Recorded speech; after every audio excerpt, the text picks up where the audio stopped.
BJP ఉప ఎన్నిక బరిలో ఎంతమంది క్యాండిడేట్లు ఉంటారనేది ఈ రోజు తేలిపోయింది. 3 గంటల వరకు నామినేషన్ల విత్డ్రా అయితే పర్వం అయితే కొనసాగింది. మొత్తం పూర్తిగా 58 మంది అభ్యర్థులు బరిలో ఉండనున్నారు. దాంట్లో అంటే ఈ రోజు మొన్న నామినేషన్లు స్క్రూటినీ అయిపోయిన తర్వాత 81 మంది బరిలో ఉండగా ఈ రోజు 23 మంది విత్డ్రా చేసుకున్నట్లు కూడా ఎలక్షన్ రిటర్నింగ్ అధికారులు అయితే తెలిపారు. అయితే గతంలోనే అంటే నామినేషన్లు వేసే క్రమంలోనే దాదాపు 300లకు పైగా కూడా నామినేషన్లు వేశారు. కొందరు 2 సెట్లు 4 సెట్లు కూడా వేశారు. దాని తర్వాత కూడా 211 మంది అభ్యర్థులు నామినేషన్ వేసినట్లు కూడా ఆరు అధికారులు తెలిపారు. నవంబర్ 11న ఎలక్షన్లు జూబ్లీ హిల్స్ ఉప ఎన్నిక అయితే జరగనుంది. దాంట్లో భాగంగా కూడా చాలామంది కూడా నామినేషన్లు వేయడానికి ఇక్కడికి వచ్చారు.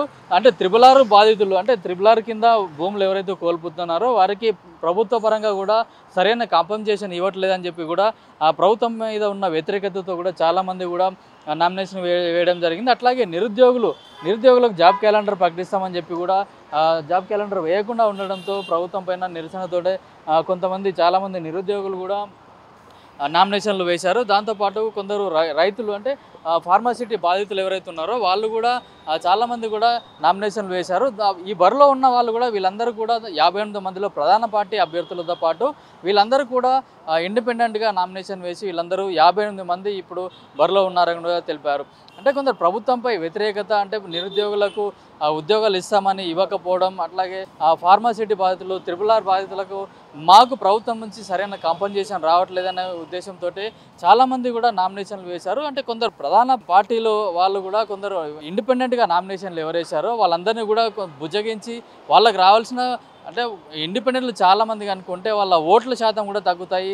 ఇప్పుడు ఉప ఎన్నికలు అంటే ఎన్నికల్లో ప్రతి ఒక్క ఓటు కూడా విలువైందే కాబట్టి సాధ్యమైనంత వరకు ఇండిపెండెంట్లను విత్డ్రా చేపించి ఇప్పుడు బరిలో దాదాపు 58 మంది ఫైనల్గా 58 మంది బరిలో ఉన్నట్టుగా తెలుస్తుంది. మొత్తానికి ఇప్పుడు 58 మంది బరిలో ఉండగా వీళ్ళకు నవంబర్ 11వ తేదీన ఉప ఎన్నిక అయితే జరగనుంది. మనతో మాట్లాడడానికి OU JAC founder Ravindra Naik ఉన్నారు. వీళ్ళు కూడా ఓయూ జేఏసీ నుంచి తరపున కూడా నామినేషన్ వేయడం జరిగింది. అసలు వీళ్ళు ఓయూ జేఏసీ నుంచి నామినేషన్ వేయడానికి ప్రధాన కారణం ఏంటి అనేది కూడా తెలుసుకుందాం. చెప్పండి, మీరు నామినేషన్ వేశారు ఈరోజు, ఇప్పుడు 3 గంటల వరకు కూడా విత్డ్రాలు కూడా జరిగాయి, మీరు ఇప్పుడు కూడా బరిలో ఉన్నారు. మీరు దేనికోసం నామినేషన్ సార్, మీ ఏమేంటి అసలు తెలంగాణకు సాధించిందే యూనివర్సిటీ ఓయూ జేఏసీ. ఎందుకంటే ఆనాడు నీళ్లు నిధులు నియామకాలు ఈ తెలంగాణ ప్రాంత వాసులకు దక్కాలనే ఉద్దేశంతో చేస్తే అవి దక్కనప్పుడు ఏం చేశారు, ఆల్రెడీ ఇంకో ప్రభుత్వం మీద ఆ రోజు కోపంతో కాంగ్రెస్ ప్రభుత్వానికి ఓట్లేసి గెలిపించారు. కానీ వీళ్ళు 2 సంవత్సరాల్లోనే అన్ని రంగాల్లో విఫలమైపోయారు. ఇవాళ చూసుకుంటే మనం ఇక్కడ ఇది ఒక జాతరలాగా సాగింది. ఏది నామినేషన్ల ప్రక్రియ అనేది, ఒక జూబ్లీ హిల్స్ ఉప ఎన్నిక అనేది ఒక 2-3 నిలబడి చేసే ఎన్నిక. ఇవాళ రాష్ట్రం నలుమూలల నుంచి వచ్చి వేసారు. మీరు ఇవాళ నామినేషన్ పరిశీలిస్తే రికార్డు స్థాయిలో కూడా నామినేషన్లు వచ్చినాయి కూడా అధికారులు చెప్పారు. రికార్డు స్థాయిలు కాదు, ఇది ఆగ్రహం, ప్రభుత్వం మీద ఆగ్రహం ఇది. ఎందుకంటే అన్ని రకాల రిటైర్డ్ ఉద్యోగులు వచ్చారు, నిరుద్యోగులు వచ్చారు, అదేవిధంగా మన ట్రిబుల్ బాధితులు వచ్చారు, హైడ్రా బాధితులు వచ్చారు, అదేవిధంగా ఫార్మాసిటీ బాధితులు వచ్చారు, ఇంతమంది. అదేవిధంగా మాల సంఘాల వాళ్ళు వచ్చారు. కులం వైజ్గా కూడా ప్రభుత్వం మీద ఇవాళ కంట్రోల్ లేదంటే మంత్రులు ఉండి ఏం చేస్తున్నారు, ఎవరి సమస్యలు పరిష్కరిస్తున్నారు, ఈ ప్రభుత్వం ఎవరి కొరకు వచ్చినట్లు.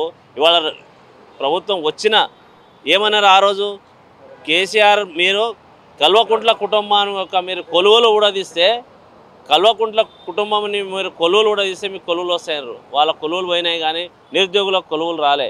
ఇవాళ చూసుకుంటే 2 లక్షల ఉద్యోగాలు ఒకటే సంవత్సరంలో అన్నారు. 2 లక్షలు కాదు, 2 ఉద్యోగాలు కూడా ఇవ్వలే. ఈ ప్రభుత్వం వచ్చి 2 ఉద్యోగాలు కూడా ఇవ్వలే. ఇవాళ అందరూ కూడా ఏ వర్గం కూడా సాటిస్ఫైగా లేదు. వీళ్ళనే కుమ్ములాటలు, వీళ్ళనే ఒకరంటే ఒకరు పడకుండా ఇవాళ చింపిన ఇస్తరాకు చేసి పడేశారు. ఇవాళ తెలంగాణ ఎక్కడనో అభివృద్ధి చెందాల్సింది. దీన్ని ఇవాళ ఒక లక్ష్యం లేకుండా, ఒక ప్రణాళిక లేకుండా, దీన్ని ఉద్ధరిద్దామనేది లేకుండా ఇవాళ రాజీవ్ యువ కిరణాలని తీసుకొచ్చారు. ఎస్సీ ఎస్టీ బీసీల కార్పొరేషన్లన్నీ నిర్వీర్యం చేసి పడేశారు. కానీ ఆ రాజీవ్ యువ కిరణాలు ఒక్కరికి కూడా మనకు సబ్సిడీస్ లోన్ ఇవ్వలే.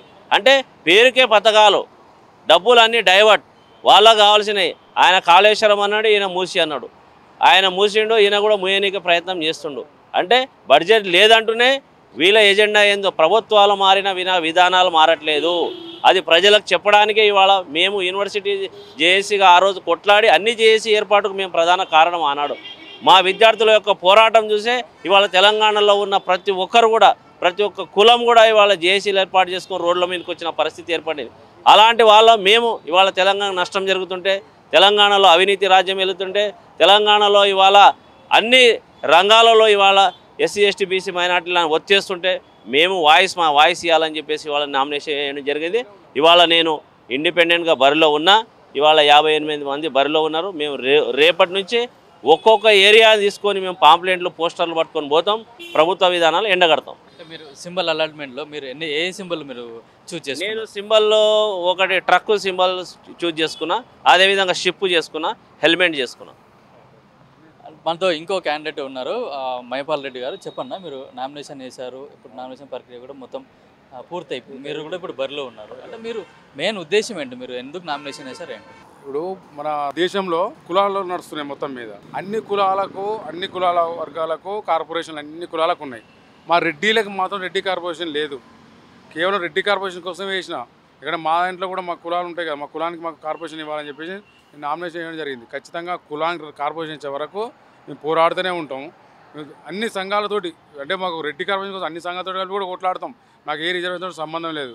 అందరూ రెడ్డి అంటే రిజర్వేషన్ కావాలని, మాకు కార్పొరేషన్ కావాలి, రిజర్వేషన్ కాదు. మా ఇంట్లో పేద రెడ్డిలు ఉన్నారు. అందరు పాపం ఒకడు వాచ్మెన్లు చేసుకుంటున్నారు, ఒకడు పని చేసుకుంటా పాము కాడు కోరికాడికి చిన్న పెద్ద రైతులు పాము కష్టపడి దేశానికి అన్నం పెట్టే రైతన్నలు రెడ్డిలు ఉన్నారు. అలాంటి వాళ్ళకి కార్పొరేషన్ లేకుండా పోయింది. పిల్లల చదువులకు కూడా డబ్బులు లేకుండా సెక్యూరిటీ జాబ్ చేసుకుంటున్నారు పరిస్థితి ఉంది అలా తెలంగాణ. అన్ని కులాలకు ప్రతి ఒక్క కులానికి ఒక కార్పొరేషన్ లెక్క ఉంది, కానీ మా రెడ్డి కులానికి మాత్రం ఒక కార్పొరేషన్ లేదు. ఆ కార్పొరేషన్ కోసమే ఇవాళ నామినేషన్ చేయడం జరిగింది. ఆయన ఒకటి ఈరోజు కాంగ్రెస్ ప్రభుత్వంలో కూడా అంతా విమర్శ, అంటే డౌన్ అయిపోయింది. కాంగ్రెస్ గవర్నమెంట్ 2 సంవత్సరాలు అవుతుంది, ఏ వర్గానికి కూడా న్యాయం చేయలే. కాంగ్రెస్లో ఉన్న చాలా మంది కూడా రెడ్డిసే ఉన్నారు కదా, మంత్రి పదవులు కూడా అనిపిస్తున్న వాళ్ళు కూడా రెడ్డిసే ఉన్నారు కదా. మరి ఆ రెడ్డిస్ ఉన్న వాళ్ళు ఎమ్మెల్యే అయ్యేంత వరకే, ఒక స్థాయికి ఎదిగే వరకే వాళ్ళు వాడుకుంటారు కులాన్ని వాడుకుంటారు, మతాన్ని వాడుకుంటారు. ఆ కులం దాటి వాళ్ళు పైకి వచ్చిరంటే కులాన్ని పక్కకి పెడతారు, మనసులో పక్కకి పెడతారు. వాళ్ళ అధికారం చుట్టూ నలుగురు, వాళ్ళ కుటుంబం అంతే. ఎవ్వరి గురించి ఆలోచించడం లేదు అసలు, అదే ఉంది. అయితే ప్రధానంగా ప్రభుత్వం పైన వ్యతిరేకతలు చాలామంది ఇండిపెండెంట్లుగా నామినేషన్ వేసినట్టు కూడా తెలుస్తుంది. అంటే రేపటి నుంచి వీళ్ళకు ఎవరికి ఎప్పుడైతే సింబల్స్ అలాట్మెంట్ అవుతుందో వాళ్ళందరూ కూడా రేపటి నుంచి మేము ప్రచారంలోకి వెళ్తామని చెప్తున్నారు. ఇప్పటికే ప్రధాన పార్టీలు జాతీయ పార్టీతో పాటు లోకల్లో ఉన్న బీఆర్ఎస్ పార్టీ కూడా ప్రచారంలో ముందుంది. బీఆర్ఎస్ క్యాండిడేట్ మాగంటి గోపీనాథ్ చనిపోవడంతో ఈ ఉప ఎన్నిక వచ్చింది.